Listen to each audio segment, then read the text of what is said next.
ketika kami memasuki hari ini ya Tuhan, sungguh hati dan hidup kami dipenuhi dengan syukur dan sukacita. Kami bersyukur karena ini adalah hari yang baru yang Tuhan berikan. Tetapi di hari yang baru ini, hati kami juga diliputi dengan sukacita ketika kami memperingati kembali kasih Tuhan yang begitu besar. Ketika Tuhan mau hadir di tengah-tengah dunia ini, di dalam kehidupan manusia. Tuhan, di dalam segenap syukur dan sukacita kami juga akan kembali belajar dari kebenaran firman-Mu. Tolong setiap kami Tuhan, kuasai dan penuhi kami dengan kuat kuasa Roh Kudus-Mu, agar ketika kami membaca, mendengarkan dan juga merenungkan firman-Mu, kami sungguh dimampukan untuk bisa menerima kebenaran firman-Mu, memegangnya dan melakukannya dengan setia. Tuhan, saat ini juga bersama dengan hamba-Mu kami hendak berdoa. Hamba-Mu yang akan menyampaikan kebenaran firman-Mu ini penuh dengan keterbatasan. Oleh karena itu kami mohon, kuduskan dan layakkanlah hamba-Mu ini untuk berkata-kata seturut dan sesuai dengan kehendak Tuhan saja. Kami berdoa di dalam nama Tuhan Yesus Kristus, Tuhan dan Juru Selamat kami yang hidup. Amin. Pembacaan Alkitab kita dari surat 1 Yohanes pasal 4 ayat 9 sampai ayat 12.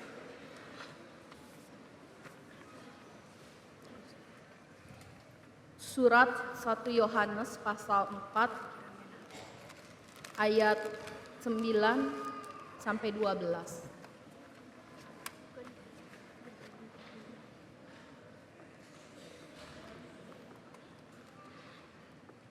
Dalam hal inilah kasih Allah dinyatakan di tengah-tengah kita, yaitu bahwa Allah telah mengutus anaknya yang tunggal ke dalam dunia, supaya kita hidup olehnya.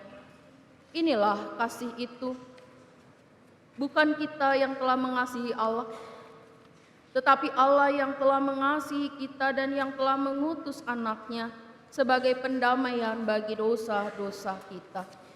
Saudara-saudaraku yang kekasih, jikalau Allah sedemikian mengasihi kita, maka haruslah kita juga saling mengasihi.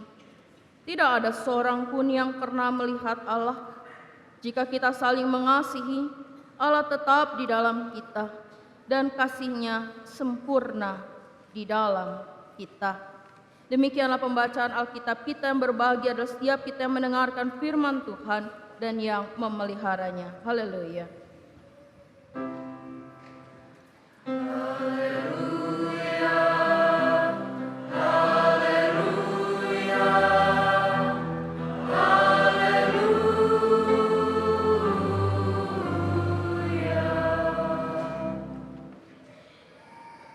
Bapak, Ibu, dan Saudara sekalian yang terkasih di dalam Tuhan Yesus Kristus,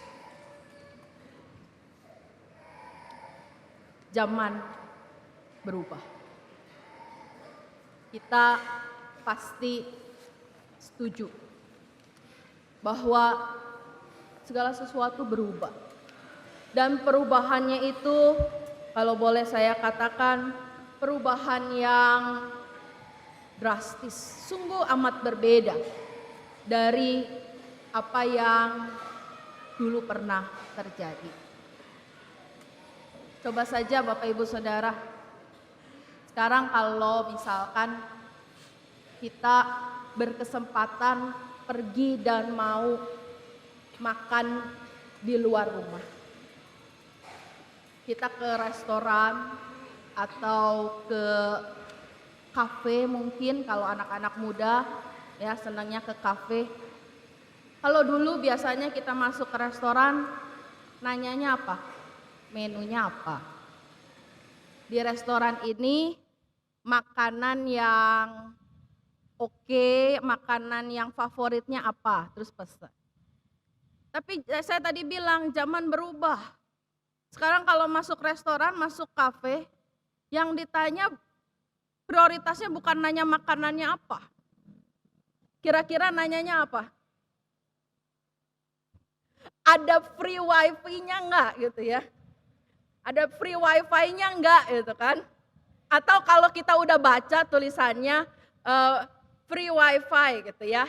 Begitu si mbaknya datang, bukan nanyain menu gitu ya. Ini rada-rada gak sopan emang ya. Mbak, passwordnya apa ya gitu ya. Karena begitu lihat tulisan udah langsung dibuka, mau di-connect. Kok gak bisa sih, mesti di password sih. Wah dasar nih restoran nih gitu ya. Kan enak kalau langsung nyambung gitu ya. Nanyanya free wifi. Bapak Ibu yang sudah di atas 60 tahun mengenal wifi? Atau saya mesti nanya, jangan-jangan nanti ini pendeta wifi di Alkitab belah mana ya? Wah, kan gawat nanti sayanya gitu ya. Ya itu akses internet Bapak Ibu sekalian gitu ya. Anak-anak muda senang begitu. Saya heran, apa handphonenya nggak ada paket internetnya? Hah? Nggak ada pulsa internetnya? Ada Kak, tapi kan pulsa Kak. Kalau itu kan gretong, bahasa gaulnya Bapak Ibu. Gretong alias gratisan. Ya, lumayan. Dulu pergi ke restoran, pergi makan, duduk, pesan makan, makanan datang ya makan. Selesai cuci piring, enggak, selesai pulang gitu ya. Selesai pulang. Sekarang duduk di restoran udah menanya wifi, ya makanan datang, makannya ala ini, ala princess, secimit ya. Terus lama nggak nyuap-nyuap, bukan dikemut kayak anak-anak kecil, nggak dikemut ya. Tetapi nanti nyuapnya 20 menit kemudian. Kenapa? Lagi download. Kalau cepet-cepet nanti cepet pulang nggak beres download gratisannya ya. Bisa makan itu ya, yang mestinya cuma setengah jam beres, itu bisa 2 jam duduk di situ dan nyaman-nyaman aja. Karena ada internet gratis. Dan apa yang dilakukan? Pastinya bukan cuma sekedar ya biar bisa WhatsApp-an. Kalau udah internet gratis itu tadi yang saya bilang, downloadnya belum kelar, download apa? Film Korea 1 seri gitu ya. Lumayan gitu kan.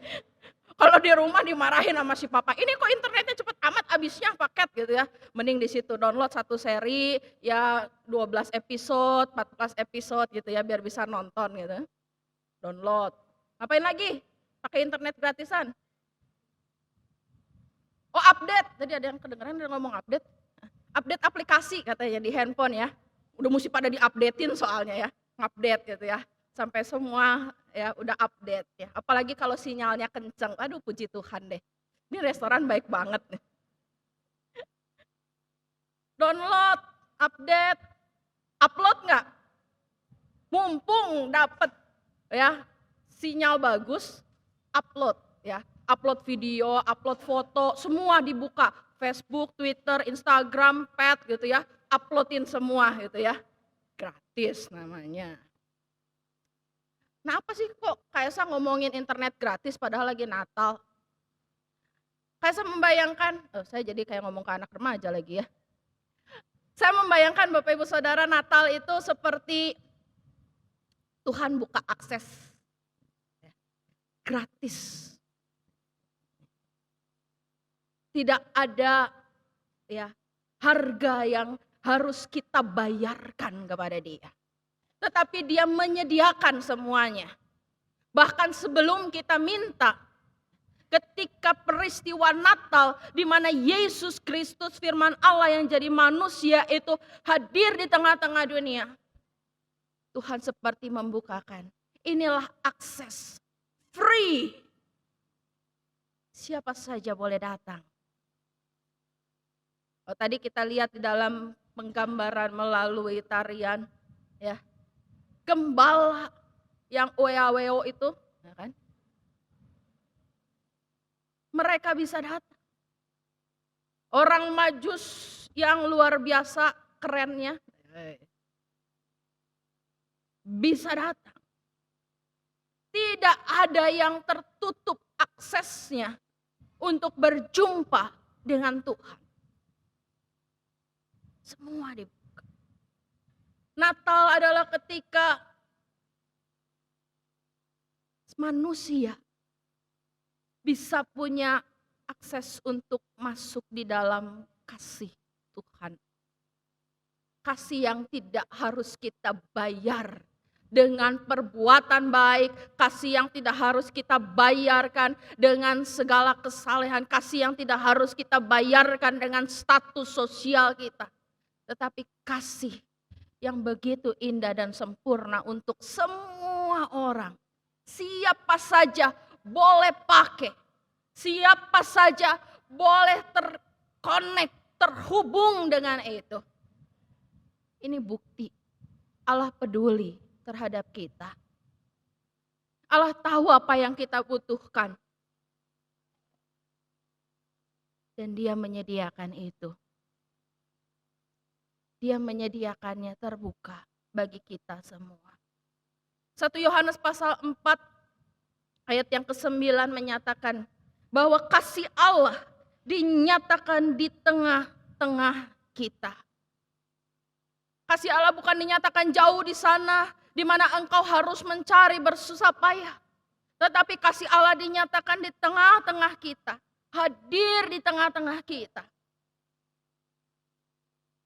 Mengundang kita untuk kita masuk ke dalamnya. Kalau boleh saya katakan, Natal adalah jangkauan luas tanpa batas dari kasih Allah. Saya nggak lagi promosi slogan merek tertentu ya, gitu ya. Kayaknya jangkauan luas tanpa batas itu ada merek tertentu. Tapi inilah jangkauan luas dari kasih Allah tanpa batas apapun di dalam kehidupan manusia. Dan ketika Allah membuka akses itu melalui Natal, Dia mempersilahkan setiap manusia untuk tadi, kalau anak-anak remaja mengatakan bisa download, bisa mengambil. Apa yang bisa mengambil menjadi bagian hidup? Silakan engkau mengambil, merasakan, memiliki kasih Allah yang sempurna itu. Silakan kalau engkau mau membuka hidupmu, engkau mau terkoneksi dengan jaringan kasih Allah itu. Maka Allah menyediakan dirinya untuk tinggal tetap di dalam kehidupan kita. Bahkan di dalam ayat kita dikatakan, peristiwa Natal di mana Allah mengutus anaknya yang tunggal ke dalam dunia, membuat kita mendapatkan damai, pendamaian bagi dosa-dosa kita.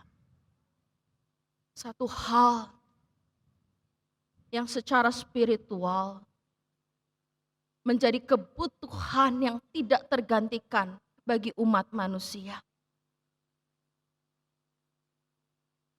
Bukan kita perlu keamanan saja, bukan kita perlu kenyamanan, bukan kita hanya perlu ketentraman, tetapi kebutuhan dasar bagi kita semua manusia yang harus kita akui adalah kita butuh damai itu. Dan damai itu tidak bisa diakses dimanapun juga selain di dalam Kristus Yesus Tuhan yang mau hadir di tengah-tengah kita. Cuma Dia aksesnya, cuma Dia jalan satu-satunya. Dan Natal membukakan bagi kita jalan masuk ke dalam pendamaian itu. Dan ketika Yesus hadir di tengah-tengah kita, seolah-olah Allah mau mengatakan, ambillah apa yang telah kusediakan ini. Jangan ragu lagi. Jangan engkau bingung lagi apa yang harus saya berikan sebagai penukar damai ini. No. Silahkan. Damai tersedia bagimu. Kasihku tersedia bagimu. Downloadlah. Ambillah untuk menjadi bagian kehidupan. Dan di dalam akses yang Allah bukakan melalui Natal, bukan sekedar kita bisa memiliki kasih pendamaian, tetapi juga Allah menyediakan di dalamnya. Kalau tadi bahasanya kita update aplikasi. Allah menyediakan di dalam peristiwa Natal ketika kita menghayati bahwa Kristus lahir dan hadir di dalam hidup kita. Allah menyediakan ada pembaharuan. Pembaharuan hidup. Terus menerus. Dibaharui. Sehingga engkau semakin hari semakin hidup seturut dan sesuai dengan kehendaknya. Sungguh luar biasa. Natal membukakan bagi kita apa yang sebelumnya tidak mungkin bagi manusia. Manusia tidak mungkin mencapai kasih Allah dengan usaha sendiri. Manusia tidak mungkin mencapai pendamaian dengan Allah seberapapun harga yang dibayar. Tetapi Natal membuka itu. Manusia tidak mungkin memiliki hidup yang dibaharui dengan dirinya sendiri. Natal, ketika Kristus hadir di tengah-tengah manusia, memberikan itu, mengundang kita, menyediakan bagi kita pembaharuan hidup. Hanya satu yang kita butuhkan, Bapak Ibu Saudara, kita terhubung dengan Dia. Kita mau masuk di dalam jaringan kasih Allah itu. Sehingga kita bisa mengalami apa yang Ia sediakan bagi kita. Bapak, Ibu, dan Saudara sekalian, kalau kita menghayati sungguh luar biasa dan betapa sukacitanya bahwa kita memiliki akses yang tidak terbatas untuk kasih pendamaian dan pembaharuan bagi Allah. Maka kalau kita merasakan itu luar biasa dan sukacita, maka jangan buat diri kita sendiri. Sama saja ketika hal-hal yang menyukakan kita, ya, di zaman yang maju ini kan kita bagikan, kita share. Ya. Kalau tadi saya katakan dengan istilah upload, ya, di upload itu berarti dimasukkan. Dimasukkan entah di dalam Facebook, Twitter, Instagram, Pet, dan sebagainya lagi. Maka sekarang kalau kita menerima, kita sudah menerima kasih pendamaian, kita dibaharui karena jaringan kasih Allah yang tidak terbatas itu, maka saatnya juga jangan egois. Ya. Saatnya juga kita mengupload kemana? Ke sesama kita. Ya. Untuk tunjukkan kepada mereka ada jaringan luas kasih Allah yang tanpa batas tersedia bagi kehidupan manusia. Tersedia bagi saudara dan saya. Dunia tidak akan tahu hal itu kalau kita simpan sendiri. Kalau tidak kita bagikan, kalau tidak kita nyatakan, kalau tidak kita share kepada mereka. Dunia gak akan tahu tentang itu. Dan surat 1 Yohanes pasal 4 ayat 12 mengatakan, tidak ada seorang pun yang pernah melihat Allah. Jika kita saling mengasihi, Allah tetap di dalam kita dan kasih-Nya sempurna di dalam kita. Diawali dengan ayat yang ke-11 dikatakan, jikalau Allah sedemikian mengasihi kita, maka haruslah kita juga saling mengasihi. Dua perintah yang bersamaan ini mau menunjukkan kepada kita. Kalau betul-betul kita bersyukur karena kita bisa masuk di dalam kasih Allah itu, jangan ragu untuk membagikannya.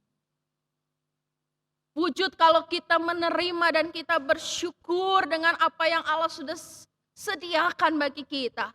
Yang bisa kita datang kepada Dia dan bisa kita terima dari Dia. Maka panggilan kita adalah share, bagikan itu, nyatakan itu kepada orang-orang di sekitar kita. Sehingga makin banyak orang mengenal Allah begitu peduli terhadap manusia. Allah begitu peduli dengan dunia ini. Dan orang-orang bisa mengerti bahwa hidup itu diciptakan sungguh amat baik. Bahwa segala kesulitan, penderitaan, dan pergumulan di dalam kasih damai sejahtera yang bisa kita terima terus dari Allah, kita dimampukan untuk bisa melewati itu semua. Kesaksian ini ada di dalam kehidupan Bapak Ibu Saudara dan saya, yang sudah masuk di dalam jaringan kasih Allah yang tanpa batas. Bersediakah kita membuka koneksi kita dengan Dia? Bersediakah kita membuka hubungan yang lebih erat dengan Dia? Untuk merasakan kepedulian Dia. Merasakan kasih-Nya yang betul-betul tersedia bagi kita. Maukah kita membuka hati dan hidup kita? Dan Bapak Ibu Saudara sekalian, kepedulian Allah di dalam kelahiran dan kehadiran Kristus bagi kita, itulah yang akan membuat kita, memampukan kita, dan menjadikan kita peduli terhadap sesama. Menjadikan kita tidak ragu untuk berbagi kepada orang lain. Tidak takut, tidak merasa diri nanti saya kurang, nanti saya nggak dapat dan sebagainya. Tetapi dengan penuh syukur kita bagikan. Kenapa? Karena apa yang Allah sediakan tanpa batas. Untuk kita bisa masuk, untuk kita bisa nikmati anugerah Allah bagi kita. Berkatnya bagi kita. Bapak, Ibu, dan Saudara sekalian, di Natal ini saya ingin mengajak kita semua untuk kembali menghayati bagaimana akses yang Tuhan sudah berikan untuk kita. Siapa kita sehingga Dia mau menyediakan akses yang begitu luar biasa bagi kita. Kita bukan siapa-siapa. Tetapi karena Allah begitu mengasihi kita, Dia tahu apa yang betul-betul kita butuhkan. Dia tahu kita butuh damai di dalam hidup kita. Dan Dia sediakan.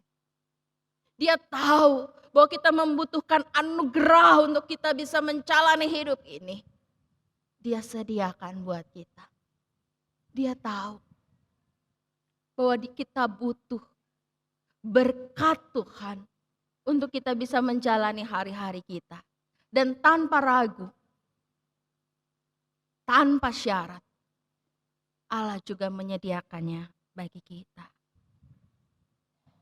Kalau itu semua sudah disediakan, Dia mengundang kita untuk kita membuka hidup kita. Untuk kita bisa bagikan dari dalam diri kita damai yang Dia sudah beri. Anugerah yang kita terima gratis dari Tuhan. Berkat yang Dia sediakan bagi kita. Kalau Dia sediakan berkat bagi kita, percayalah kita tidak akan kekurangan. Dan ketika Dia menyediakan berkatnya bagi kita, kita dipanggil untuk kita bisa bagi, untuk menjadi berkat bagi orang lain. Natal adalah ketika Tuhan memberi bagi kita. Kalau Dia sudah memberi begitu luar biasa bagi kita, mari kita juga memberi kepada sesama sebagai wujud rasa syukur kita. Saya ingin mengundang saudara-saudara kita dari wilayah 9. Kita akan bernyanyi bersama, diawali dengan saudara-saudara kita dari wilayah 9. Ya, ku diberkati untuk menjadi berkat.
aku dengan karunia. Banyaklah jiwa membutuhkan Yesus, ku siap beritakan namanya. Ku diberkati untuk menjadi berkat buat semua sahabat dan keluargaku. Ku diberkati untuk menjadi berkat buat bangsa dan semua kaum di muka bumi.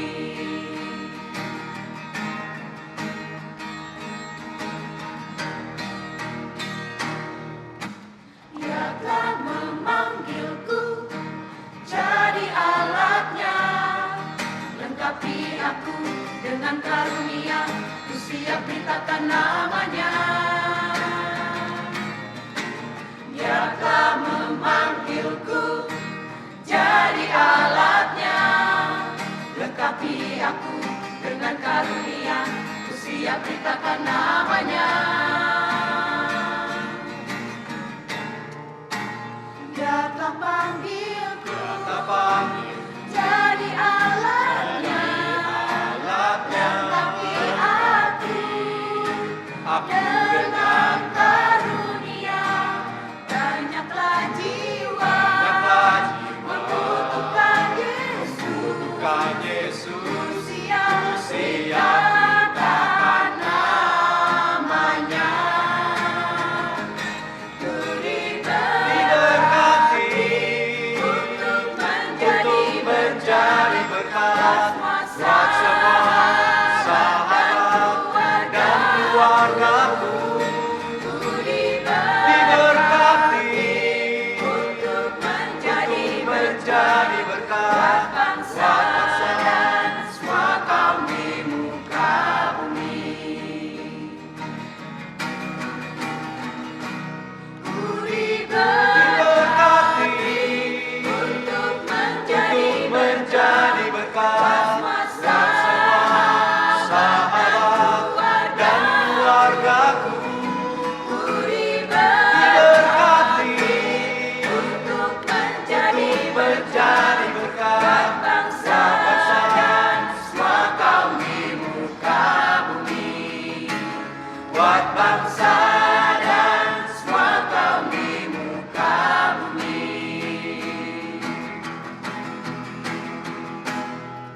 Ku diberkati untuk menjadi berkat, ku diberkati untuk menjadi berkat, ku diberkati untuk menjadi berkat buat semua kaum di muka bumi.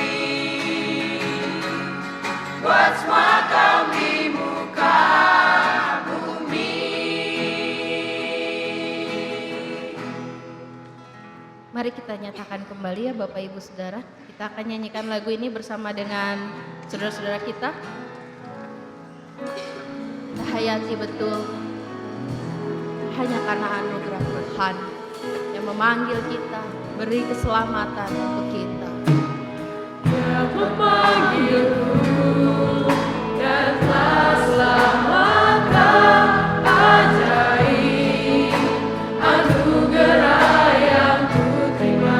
Dia telah memberkati, Dia memberkati sepanjang hidupku, jadikanku berkemenangan.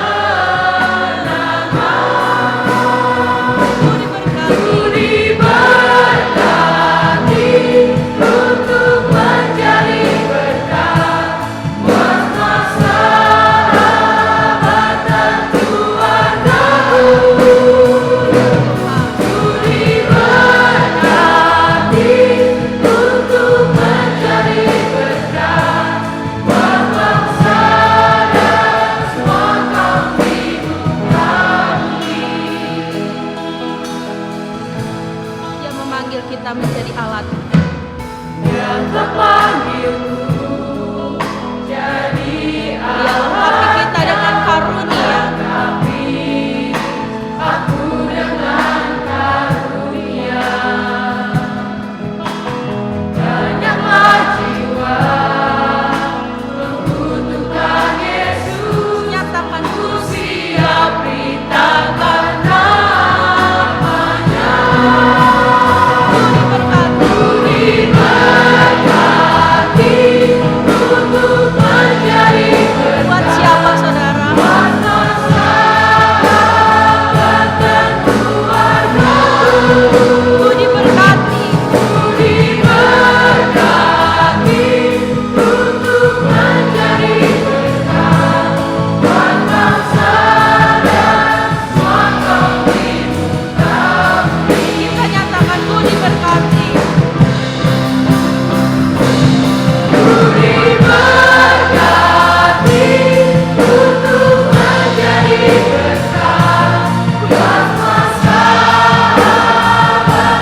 kita akan nyatakan ikrar kita, penghayatan kita bahwa semua terjadi karena kepedulian Allah buat kita.